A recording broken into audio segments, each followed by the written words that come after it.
Muito bem, começando mais um Ulrich Responde as perguntas que vocês mandaram no meu Instagram, desta vez no dia 24 de novembro, então vamos a elas e começando um cenário bem diferente aqui no meio de uma trilha no Monte Inari, aqui no santuário de Fushimi Inari, muito bacana, então vamos lá.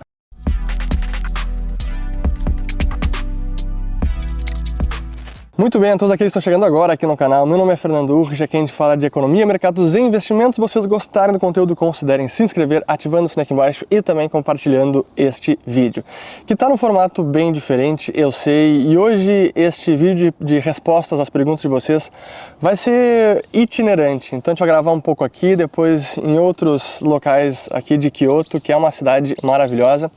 E já que tem várias perguntas sobre Japão, vale a pena usar esse cenário como espaço para responder as perguntas. Então, primeiro aqui do Akandersen. O que mais te surpreendeu no Japão? Talvez a beleza natural de vários locais, agora que eu estou conhecendo mais. A gente começamos em Nagoya, depois fui para Kyoto, onde estou agora, também em Hiroshima e ao sul de Hiroshima, na ilha de Miyajima, onde tem o famoso portão de Tori também, que assim como tem vários aqui, inclusive esse aqui é um portão de Tori, são milhares aqui nessa trilha. A beleza natural, a disciplina do povo, a organização, a educação, como tudo realmente funciona. Acho que uma coisa que me surpreendeu talvez seja o silêncio. Assim, as pessoas, ninguém fala alto, todo mundo, até eu tô aqui falando, acho que é a pessoa que falou mais alto nessa montanha o dia inteiro aqui, né, Matheus? O Matheus está me acompanhando aqui, um grande amigo que eu conheci em Kyoto, mas acho que isso surpreende, as pessoas são muito silenciosas, muito educadas e o cuidado que elas têm com o próximo, assim, a consideração e o respeito, a gente vê isso na limpeza dos locais públicos e privados, há uma consideração muito grande com a propriedade alheia, com a propriedade privada e propriedade pública também, e isso é bacana de se ver. Fora isso, acho que não me surpreendeu muita coisa porque eu já esperava, já era expectativa encontrar um país organizado, que tudo funciona pontualmente, é o trem-bala ou qualquer outro método de transporte. Isso não me surpreendeu, eu já esperava que isso fosse ser o caso. E a riqueza do país, eu vou ter que tirar aqui tá pegando bem o sol agora aqui. Tive que mudar aqui porque o sol começou a pegar na lente. Mas seguindo, a questão de como é avançado o país, a tecnologia, acho que uma coisa que me surpreendeu, que eu digo que é um pouco do paradoxo do Japão, apesar de toda a tecnologia, apesar de muita coisa ser automatizada, o que eles podem usar máquina, robô para poupar o trabalho humano e ganhar produtividade, isso será utilizado máquina. Mas apesar disso, o dinheiro vivo, o dinheiro espécie, é muito usado. Pessoal, eu quase não vejo pessoas usando cartão de crédito, por exemplo. É tudo com dinheiro, até porque as maquininhas, talvez isso seja um pouco do legado da evolução do Japão, tudo que é maquininha funciona com dinheiro, com moeda muito usada. Então acho que isso me surpreendeu, como o dinheiro em espécie é bastante usado ainda. Muito bem, aqui pergunta do Caio Anônimo. Cerca de 2% dos brasileiros têm ações e menos de 10% têm tesouro direto. Quem o mercado representa? Pois é, né? Essas são as perguntas provocativas, então a gente vai responder elas. No vídeo que eu comentei sobre o mercado, a gente fala do mercado como sendo essa entidade que precifica a expectativa e faz a moeda depreciar, mas na verdade o mercado somos todos nós. E mesmo que alguém não tenha ação, mesmo que alguém não tenha tesouro direto, mesmo que alguém não tenha investimento, essa pessoa faz parte do mercado.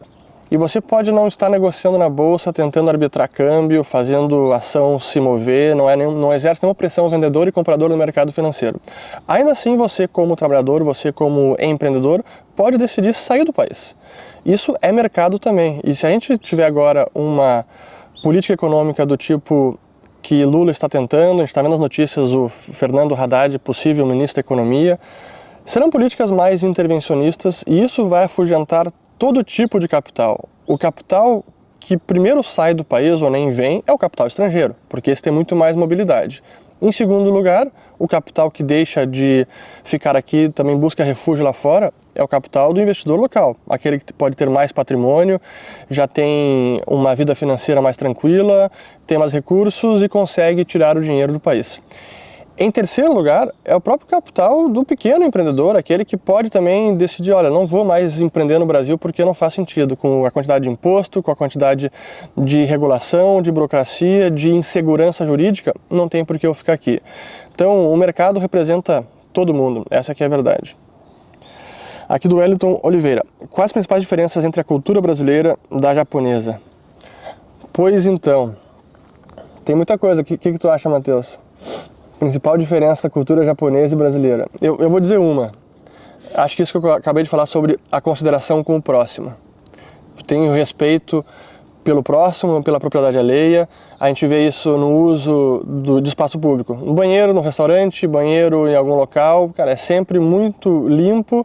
Não importa se teve um show, se teve um jogo da Copa. Até a gente viu, teve um episódio agora na Copa do Catar, num jogo que nem era da seleção japonesa, eles estavam no estádio, e aí depois do jogo, vários japoneses ajudando a limpar o espaço. E aí o repórter perguntou, pô, por que vocês estão fazendo isso? É para aparecer na câmera? Do cara, não, nada a ver com isso.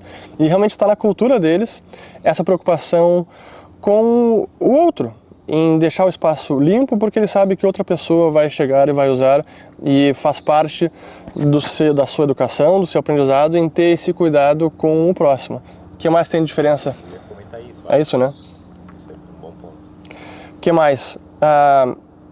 Acho que a gente está generalizando, obviamente, né? Então, é importante fazer essa ressalva. O que eu vi desde o início, logo que eu pousei em Tóquio, o profissionalismo e o comprometimento de cada um com o seu trabalho, o seu papel específico, a sua tarefa, por mais trivial que possa parecer, ele vai cumprir aquela tarefa com muito esmero e não vai ficar encebando. Acho que isso também, especialmente em funções públicas, cara, eu ainda não tive um contato com uma repartição pública no Japão, mas eu acho que eles não ficariam encebando como muita gente vê um brasileiro encebando. Eu vou ter que mudar de novo. Eu escolhi um cenário bonito, mas traiçoeiro, porque o sol começa a bater aqui, ó.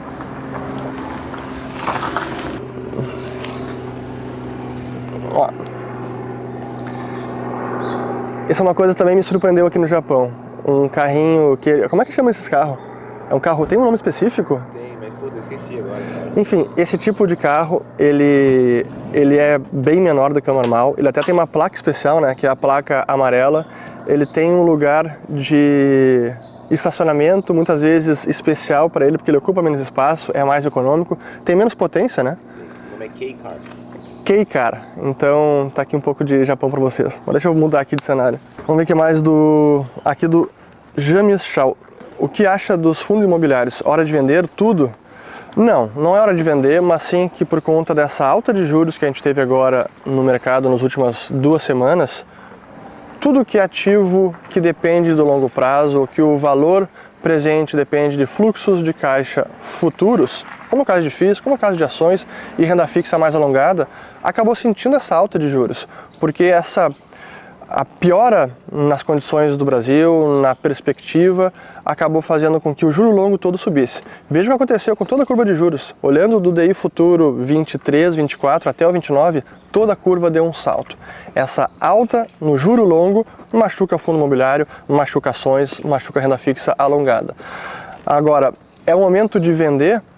Eu diria que não. Primeiro porque bons imóveis vão seguir pagando bons dividendos ou bons rendimentos em aluguel, e segundo porque para o fundo imobiliário cair mais é preciso uma alta maior ainda dos juros longos. Eu acho que por enquanto o mercado está bastante receoso com o que pode acontecer, com o Haddad que não foi ainda indicado como ministro da Economia, mas possivelmente será. Isso traz muita preocupação, mas é preciso um pouco de calma. Aqui mais duas aqui, essa é boa, do MC Masami. O que o BOJ, Banco do Japão, pode fazer para conter a desvalorização do iene japonês? Ele poderia mudar a política de taxa de juros, porque essa é a grande pressão agora sobre a moeda, porque ele segue mantendo juros em menos 0,10, enquanto todo o restante do planeta sobe juros, inclusive os Estados Unidos. O problema é que no Banco do Japão ele tem um desafio enorme, porque ao mesmo tempo que ele controla a taxa básica de juros, ele também está tentando controlar o título do governo do Japão de 10 anos, naquele limite, é o teto, é um cap no yield, em 0,25. E ao mesmo tempo ele também não quer deixar a moeda desvalorizar. Alguma coisa ele vai ter que ceder. Ou os Estados Unidos para de subir juros, e está próximo de subir, e o Japão vai se acomodar ou vai se conformar com esse nível de taxa de câmbio mais depreciado. Agora, imaginar que o iene japonês vai se apreciar mais, aí realmente precisaria uma mudança na política do Banco do Japão, que não é fácil. Aqui mais uma sobre o Japão. Ó. Marcel Metal Maia. É necessário um intérprete para conhecer o Japão?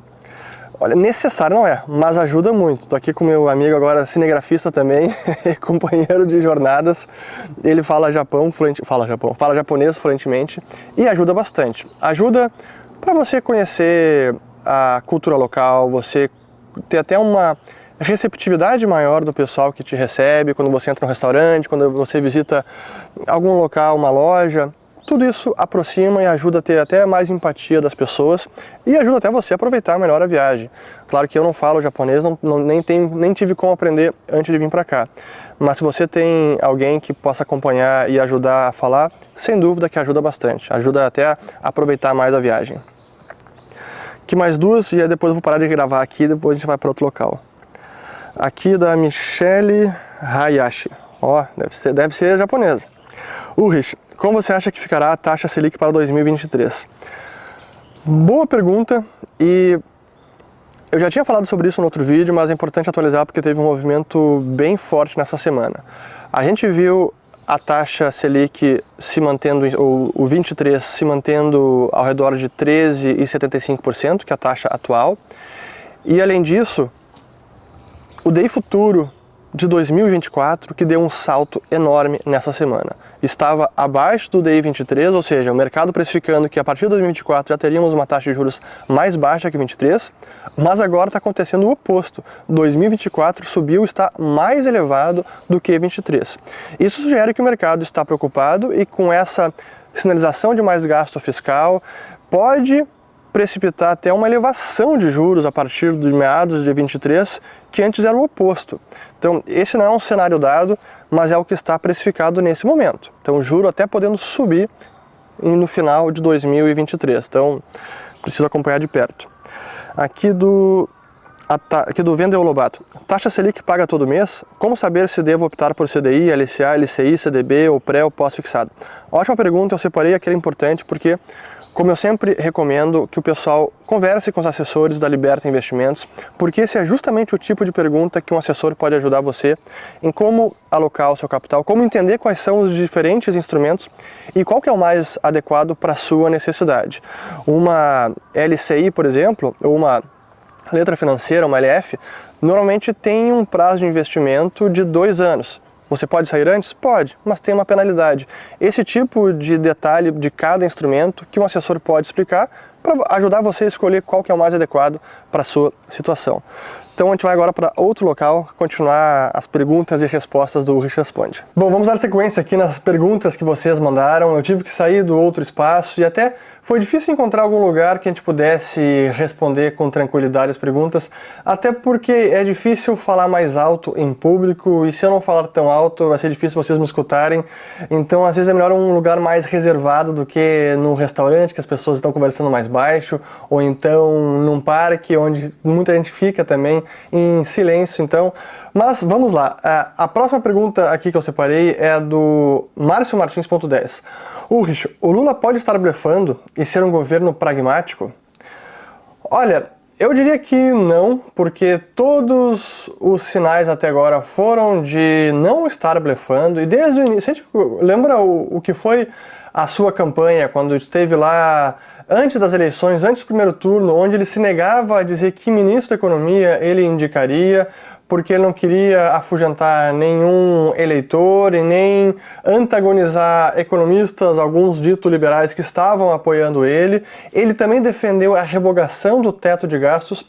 Então, em nenhum momento ele disse algo diferente disso. Pelo contrário, ele está reiterando essas pautas, mas claro que ele evitava ser mais taxativo. E agora que acabou a eleição e que temos o resultado final, ele segue defendendo essas teses. Então, olha, eu acho que ele não está blefando, mas eu acho que o mercado e a pressão pública pode acabar forçando ele a não ser tão radical como talvez gostaria. Aqui do Rudi Kamonsek. Neste curto período turistando pelo Japão, percebeu alguma anomalia econômica?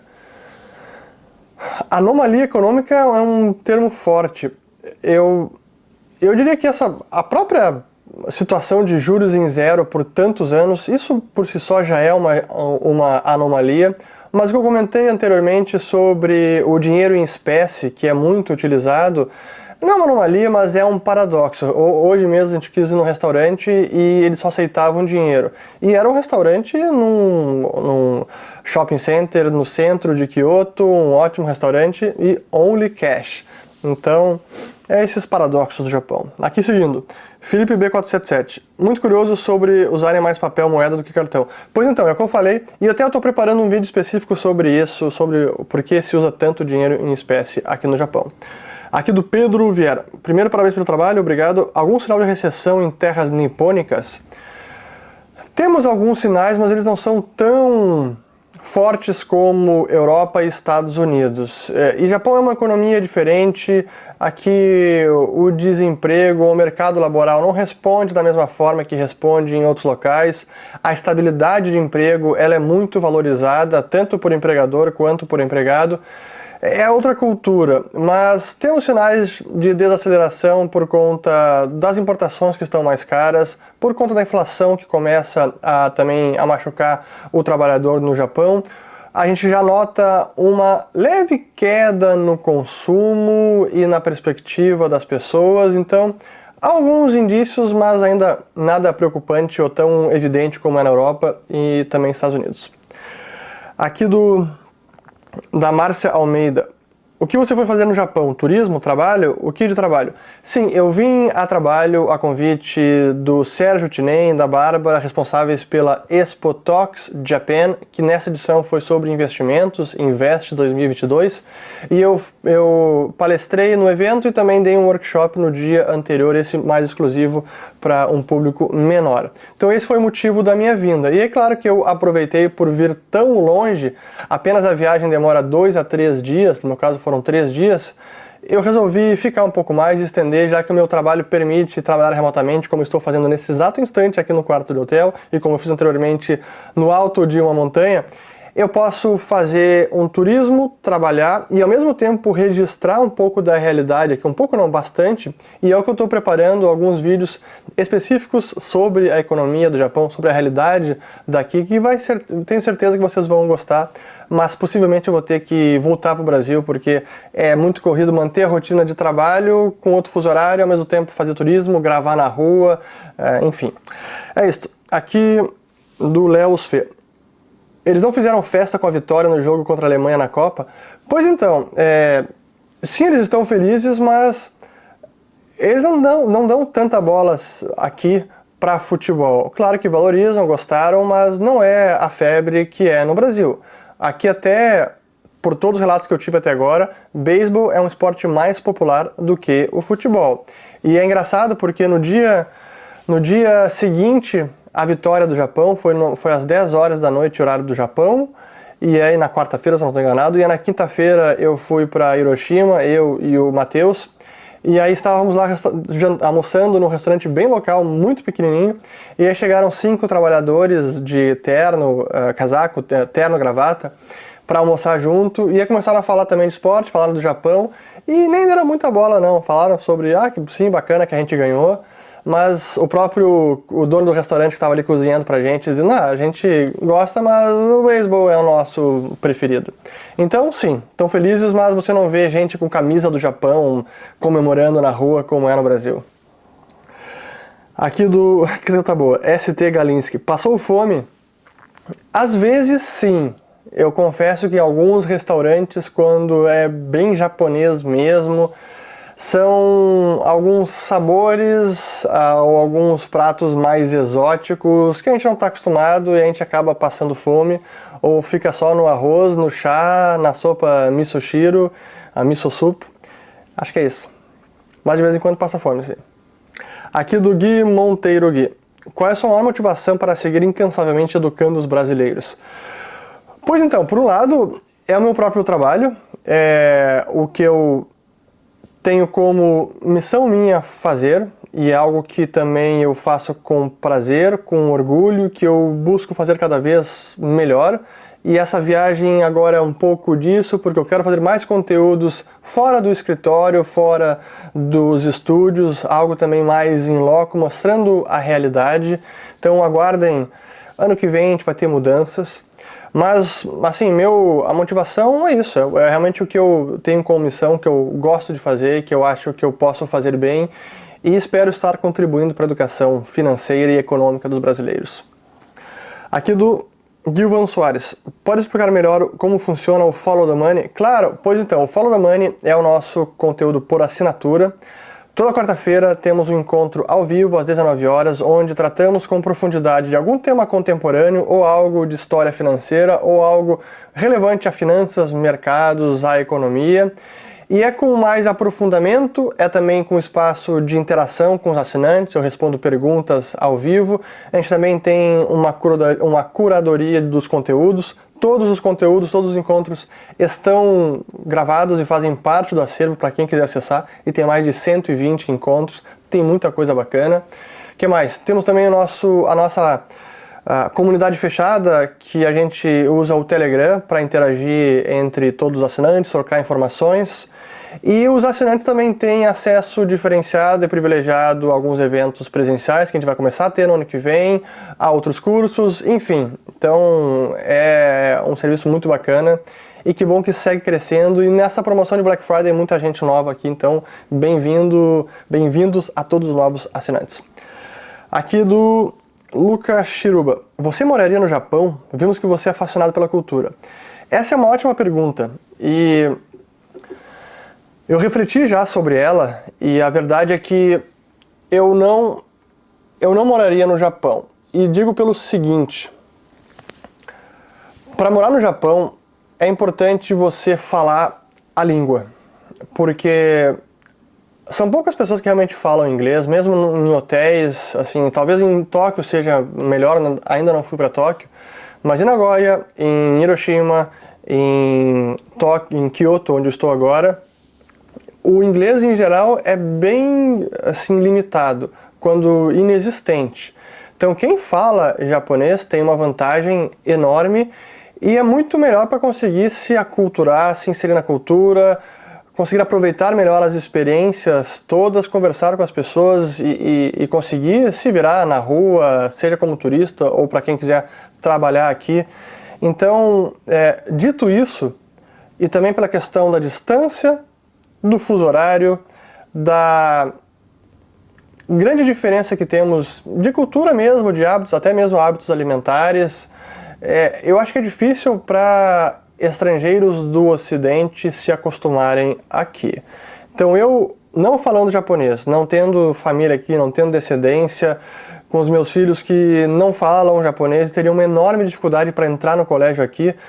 Eu acho que não moraria no Japão, e pela distância também. E eu não sei como é para estrangeiro conseguir emprego aqui, que isso eu já escutei de relatos, onde alguns imigrantes, mesmo os descendentes de japoneses, não é tão fácil, às vezes acontece discriminação na escola ou bullying apenas por ser estrangeiro. Escutei esses relatos, acho que hoje já melhorou do que foi no passado, mas ainda assim acho que teria algumas dificuldades de adaptação de toda a família, que não seria um país que eu consideraria para morar, apesar de todas as questões positivas. É um lugar civilizado, avançado, muito rico, tudo funciona, educado, organizado, com disciplina.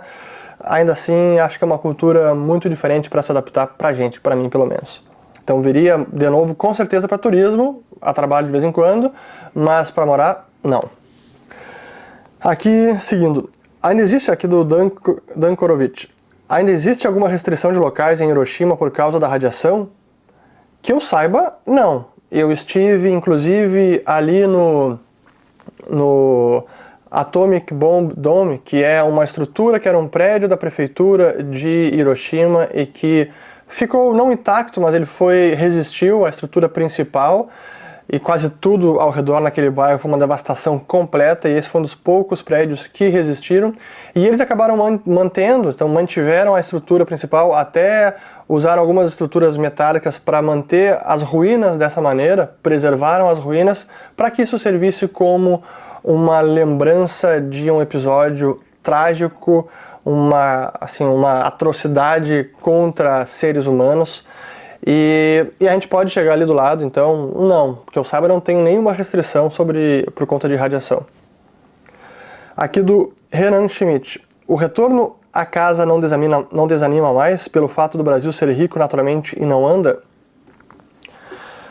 O problema é que riqueza natural, ter recursos, ser abundante em recursos naturais como commodities essenciais como é o petróleo, é água, terras, que outras commodities, enfim. Isso não adianta nada se o ambiente local não permite que o trabalho seja incentivado, com que o empreendedorismo seja incentivado, com que o acúmulo de riqueza e o respeito às liberdades individuais e à propriedade privada seja realmente cultivado. Se isso não acontece, não adianta recursos naturais. É o caso da Venezuela, um dos países mais ricos em petróleo, está esse desastre completo. E o Japão, pelo contrário, que não tem petróleo, precisa importar praticamente tudo de petróleo que ele consome, essa economia pujante extremamente rica. Desanima? Claro, de certa maneira, desanima voltar a essa realidade. Mas, enfim, é o que temos, a gente precisa trabalhar para ajudar o Brasil a sair dessa para uma melhor e para que a gente consiga sempre seguir evoluindo como sociedade. Aqui do Mário Ungaretti: japoneses recolhendo lixo na Copa, por que somos brasileiros tão diferentes para pior nessas pequenas coisas? Pois eu falei sobre isso, acho que respondi na pergunta, uma das primeiras, o que tinha de diferente com relação ao Japão. Esse cuidado com o próximo, né, o respeito aos outros, isso é impressionante. Eu não sei como isso vem desde cedo, se é ensinado pelas famílias, se é ensinado no colégio, se é nas duas coisas, mas isso é louvável. E a gente vê, por exemplo, como é difícil, isso até é uma dica que o pessoal dá para quem chega no Japão a turismo, que não tem quase lixeira na rua. É muito difícil, porque ninguém joga lixo, mesmo nas lixeiras, todo mundo guarda o seu próprio lixo e depois descarta em casa ou quando vai a algum local, algum restaurante, supermercado, etc.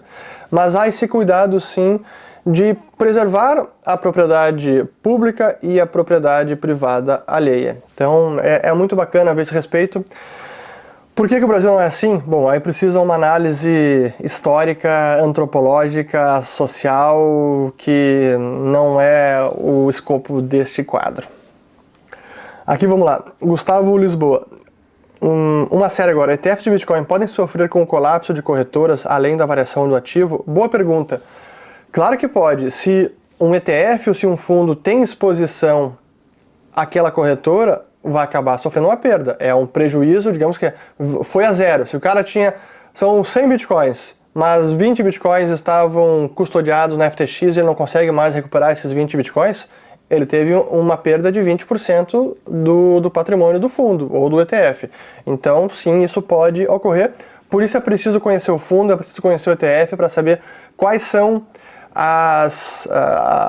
todo o detalhe de custódia, de contraparte utilizada. É importante realmente ir a fundo e entender todas as particularidades de cada instrumento de investimento.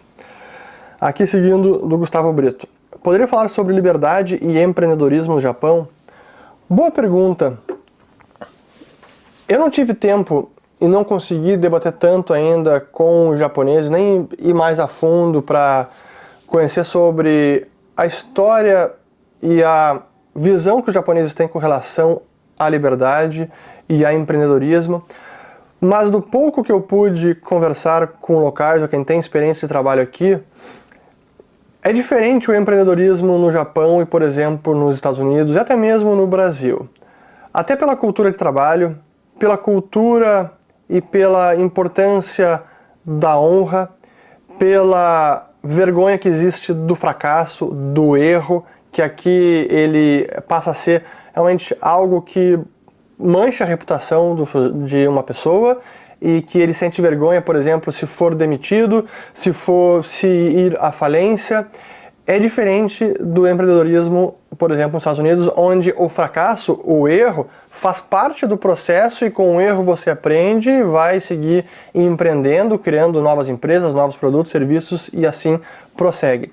Aqui é diferente, porque essa questão do fracasso, do erro empresarial, ela é muito séria aqui. E assim, a gente vê que tem pessoas e os relatos, por exemplo, de suicídio porque o sujeito foi à falência ou porque pode ter sido demitido. Então isso é uma cultura bem diferente nesse sentido. A estabilidade de emprego aqui ela é muito valorizada. Dizem que é similar ao emprego público no Brasil, mesmo o emprego privado aqui, porque o objetivo e normalmente a expectativa tanto de empregador quanto de empregado, por exemplo, quando entra numa fábrica da Toyota, é trabalhar a vida inteira, entrar na empresa e se aposentar na empresa. E ser demitido da empresa é uma marca muito negativa no currículo, na história da pessoa e para a sua própria honra, isso passa a ser motivo de vergonha do seu currículo. Então, é diferente. E sobre liberdade, eu confesso também que eu não sei como é a visão deles com relação à liberdade, com liberdade política, liberdade econômica. É um país bastante livre, sim. Ao mesmo tempo, há muita obediência às ordens ou recomendações que vêm do governo. Por exemplo, agora, a questão das máscaras. Pelo que eu entendi, usar máscara não é obrigatório, mas o governo recomenda que se use em locais fechados, locais públicos, e praticamente todo mundo usa. É difícil ver um japonês sem máscara na rua e mesmo ao ar livre. Aí por quê? Porque confiam cegamente no governo, é uma questão de respeito, é um pouco de tudo. Então, até a questão de como a liberdade é vista aqui, como ela é valorizada, eu não sei dizer, é uma boa pergunta e gostaria de investigar mais. Aqui, vamos ver aqui mais perguntas. Eu acho que essa era, aqui marquei mais, ó. Aqui do Marco Filho. O povo japonês está muito preocupado com o futuro econômico do país? Eu diria que a inflação voltou, depois de muito tempo, a ser uma preocupação. Não é algo alarmante, mas é algo que agora tem preocupado. Dá para se ver, aliás, de preocupação que existe aqui é a questão demográfica, porque os japoneses estão em declínio populacional já há algum tempo, as pessoas, os jovens, não querem ter filhos, ou são poucos os que querem ter filhos, muitos nem querem se casar, então esse é um problema social, demográfico e econômico para o Japão, sim. Aqui dá para se virar com o inglês aí, conversa, sinalizações, etc. Sinalizações, sim, tem bastante, então isso é relativamente facilitado. Com o Google Translate você consegue também traduzir muita coisa no aplicativo, isso é de uma enorme ajuda, mas falando, como eu comentei anteriormente, não é tão simples não. Aqui pergunta do André Ota. Está se divertindo com a variedade de bizarrices dos produtos japoneses? É engraçado, claro, a gente vê. São muitos produtos diferentes, por exemplo, o feijão aqui é um produto, é uma comida que se come doce, então tem muitos doces com a base de feijão e não feijão salgado que a gente come. E como isso tem vários outros tipos de alimentos e é bacana ver isso em restaurantes, é bacana ver isso em supermercados, tem muita coisa diferente. Eu não provo de tudo, gostaria de provar mais coisa, mas vou provando aos poucos, mas é legal ver. Uma coisa que é bacana, que aqui tudo é base do... O arroz realmente faz parte da cultura japonesa, o arroz como alimento, é base de bebida, do saquê, de doces, assim como o chá verde também, por tudo tem chá verde que você toma durante a refeição como uma bebida e não um refrigerante ou um suco, é chá verde. Você tem chá verde, sorvete chá verde, biscoito chá verde, doce chá verde, enfim, tem tudo de chá verde. Seguindo aqui, países em conflito e uma visita a Hiroshima, qual reflexão veio à mente? É uma boa pergunta. Eu acho que o que vem à mente é essa ameaça que ressurge de um ataque nuclear e o quão devastador isso pode ser para a humanidade. Sim, quando a gente chega ali em Hiroshima e percebe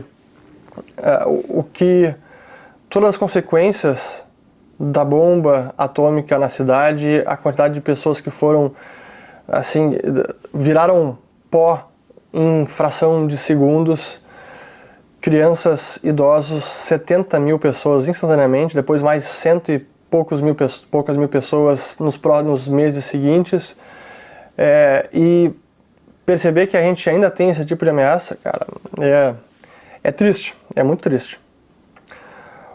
Aqui seguindo, boa, sobre a da Luciana, aqui já respondi de certa maneira. Se eu aceitaria morar no Japão, eu digo não, morar aqui não. Se eu voltaria ao Japão com a família de férias, sim, voltaria, mas conhecendo meus filhos e conhecendo o paladar, não sei se é tão fácil assim para crianças do Ocidente a alimentação por aqui. Possivelmente teria que recorrer mais a restaurantes americanos, ocidentais e menos japoneses. Café da manhã no hotel não é fácil, então com família... Bom, como qualquer lugar para turismo tem que caminhar bastante, então depende da idade dos filhos. E a distância, cara, são 2-3 dias de viagem.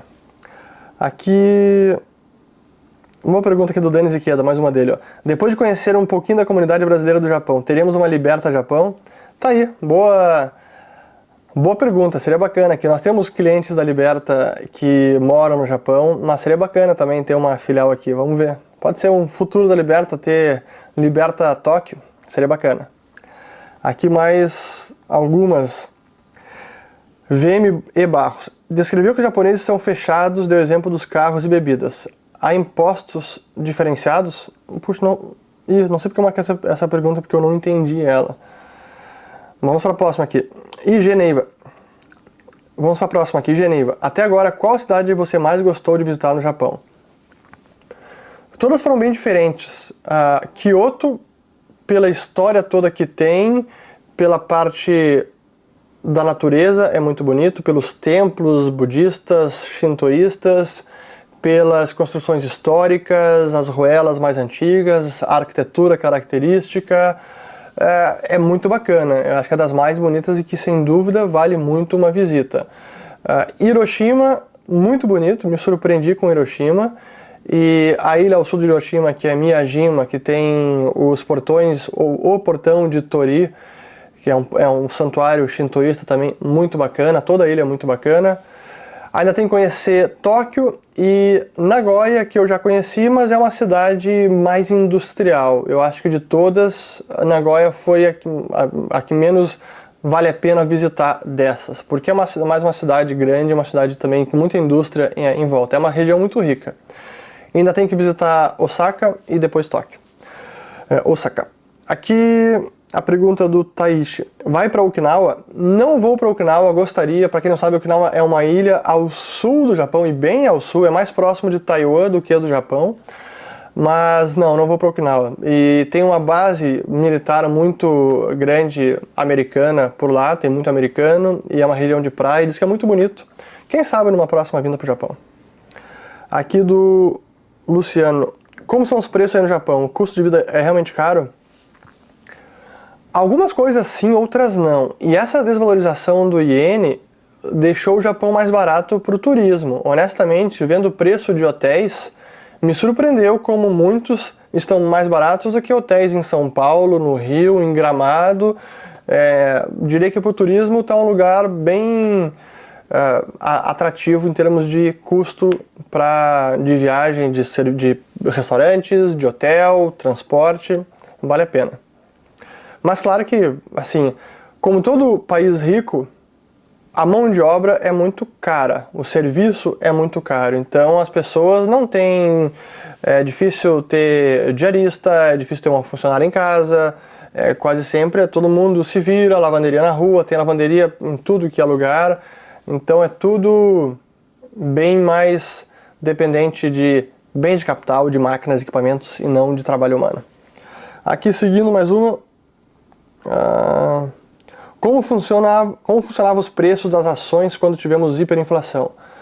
Os preços também iam refletindo a desvalorização da moeda. Veja agora o preço das ações da Argentina. Olha o índice Merval, que é em pesos, e olha o índice, o AGT, que é o ETF da Argentina, em dólares. Então, o preço vai refletindo a hiperinflação. Então, a ação de uma empresa, ela também hiperinflaciona. O preço nominal, né? Aqui do Mauro Up. Teremos outras viagens? Pois então, é isso que eu estava falando, que possivelmente teremos, e esse é um planejamento agora que a gente precisa fazer para 2023, mais viagens e conteúdos nos locais para contar um pouco da economia, da realidade de mercado, enfim, tirar muitos insights para todo mundo e trazer isso aqui para o canal. Muito bem, por hoje é isso, espero que tenham gostado. Ainda vou fazer mais vídeos aqui no Japão, mas esse é o Perguntas e Respostas ou Responde de hoje. Bom domingo para todos, uma boa semana e espero que tenham gostado. E comentem aqui embaixo se vocês gostariam que eu fizesse mais vídeos em loco e não apenas no estúdio. A opinião de vocês também é muito valiosa. Obrigado, até mais. Eu acho que é isso, né? Até mostrar aqui, ó, aproveitar. Aqui temos a estação do Shinkansen, ó. Aqui a estação. Ali está o trem bala, um indo embora e o outro está estacionado ali, ó. É, Kyoto.